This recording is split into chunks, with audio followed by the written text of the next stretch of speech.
Hello Oh there. my God, it's so good to see you. Okay, so Sappy / Michael Saperstein, welcome to Boss. Boss, as a lot of people know, is my new LinkedIn Thought Leadership content series where I get to interview my badass executive network to learn, network, and pay it forward as we navigate this crazy new normal that is 2020. Oh my God. True. It is true. It is nutty. It is nutty. So first, who is Michael Saperstein in a 30 to 60 second boss elevator pitch? Who am I? I am a sales leader, I would say, with a successful record of building ad sales teams that drive significant revenue for both high growth entrepreneurial, VC backed, and large multi platform media organizations. My expertise includes breaking into new markets, growing blue chip accounts, unwaverly customer service, which is very important, and building high performing sales teams.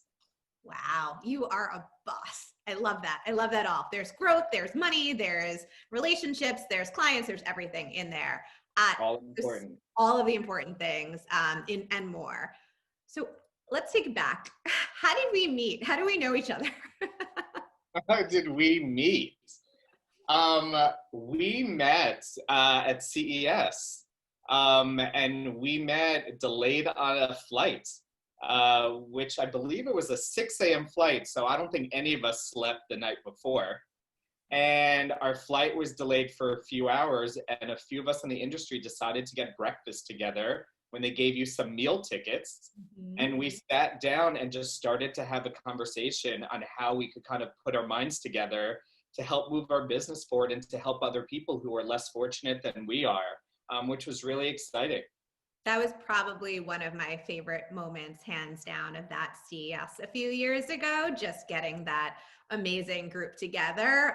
And also very excited that our plane did not blow up at that moment, because that is why we evacuated. What do you think are the most important leadership qualities for executives today? Leaders are facing things that they have never faced before. What are those qualities that you think are, hands down super important?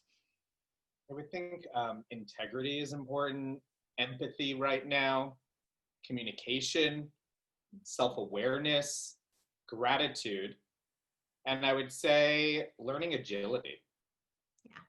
Fortune just came out with their Global 500 list. There are only 13 out of 500 women that are running companies on that list. Kudos to Citibank, who just made the big announcement recently.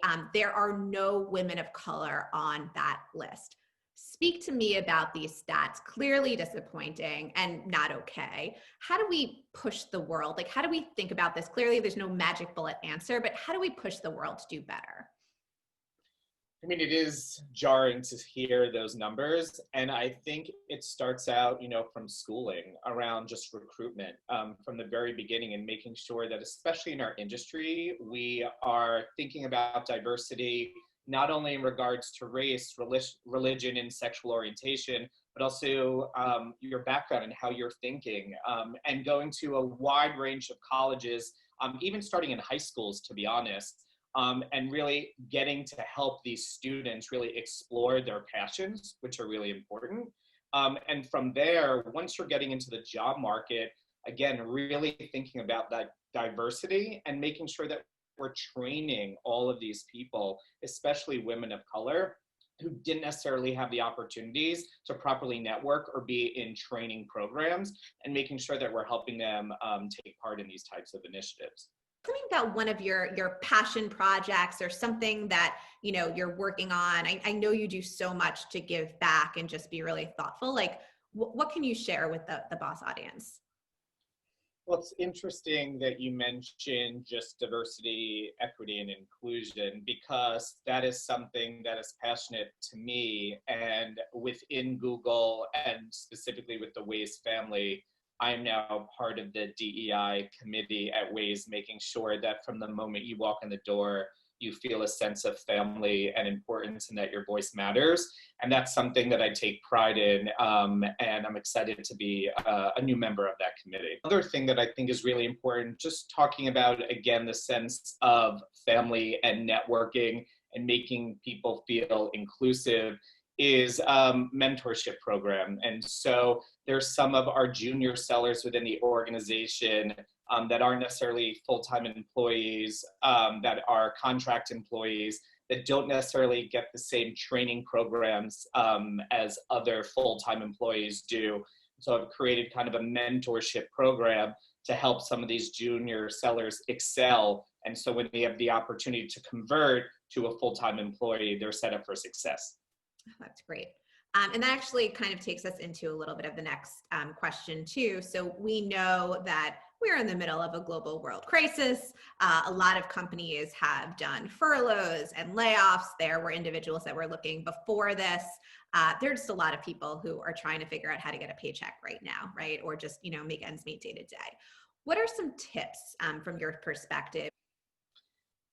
It's hard right now. One of the things that I have to say is take a deep breath and have patience. I know it's not easy during these troubling times, but you need to be able to kind of just be mindful and be present and have patience. And from there, it will allow you to focus. And I think it's really about tailoring your message to really figure out how to be your authentic self. We are our own brand.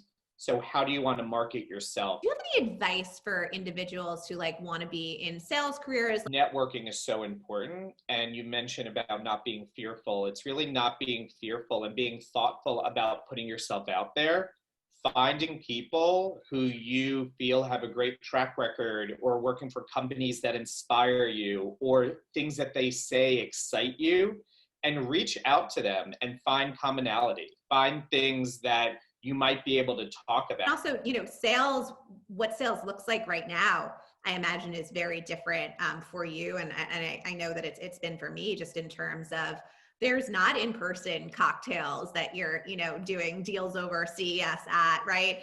The world, digital transformation is happening, whether companies and teams like it or not. The majority of interactions right now are digital. How has that just changed the game for you and your team in terms of just overall engagement, deal making, et cetera? I think it goes back to the core of salesmanship. Because when you don't have kind of these shiny objects of T&E and taking people out for lunches and dinners and building these relationships outside of your virtual office now, you really need to be creative and really think about and understand your clients' business needs, the opportunities, and most importantly, the challenges that they're facing every day. And really, again, going back to focus, providing a plan that's going to be successful to make sure that there's a true partnership. So I'm going to do just a personal shout out for Waze in general, because I am one of those individuals who actually rarely drove for the last 20 or so years. But again, COVID has forced us in many ways to rethink about buying a house, which we are now fortunate enough to be living in. And I have had to start driving a lot again in a new neighborhood. And so Waze is and will continue to be my savior in terms of making sure back to value for individuals, allowing me to get to where I need to go. Are you ready? I'm ready. Okay. What is the most important skill for leaders for the future of work in one word? Creativity. Name your career role model or favorite boss. Mort Greenberg. Book that everyone needs to read. Ride of a lifetime. Favorite TV show or movie? I would say now Schitt's Creek. All-time favorite sitcom, The Wonder Years. Your first car. I added that. My first car, Nissan Altima. One piece of advice for future bosses. Find your passion and your purpose. The one thing that you'll commit to do in 2020 to help pay it forward. Continue to mentor. What do you want to be known for over the next 6 to 12 months? Leading with compassion. Finally, anything else that you want to say or share with me to close out this amazing Boss LinkedIn interview? I just have to say, you are a boss. I'm very proud of you. I think at the end of the day, the most important thing, as we talk about, is paying it forward and how we could leverage kind of the experiences we've had, the relationships we've built, and figure out a way to create a more inclusive work environment that is diverse, both in mind, body, and soul. So. Yes, yes, yes.